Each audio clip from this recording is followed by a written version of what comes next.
আমি কি অন্যায় করলাম? যা জীবনে কাটাইছেন পুরো জীবনটা আপনার নষ্ট ছিল কেন?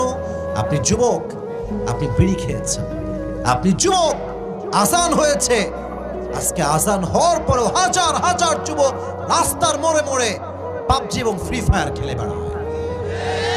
মেয়েগুলো ভাববে সারাটা জীবন বেপরদায় চললাম, সারা জীবন প্রেম করে নষ্ট করলাম আমি আমার যৌবনটাকে। আপনি সব কিছুকে মনোযোগ দিয়ে ভাববেন যে কি কি অন্যায় করেছি। সেই দিন আপনার স্মরণ হবে গাজীপুরের এই মাহফিলের কথা। ভাববেন যে না না না, জীবনে সব কিছুই অন্যায় করি নাই। একদিন গাজীপুরের কালিয়াকৈর তাফসীর প্রোগ্রাম হয়েছিল, আমি একমাত্র আল্লাহর সন্তুষ্টির জন্য এই প্রোগ্রামের শেষ পর্যন্ত অংশগ্রহণ করেছিলাম। সুবহানাল্লাহ পড়বেন না আপনারা?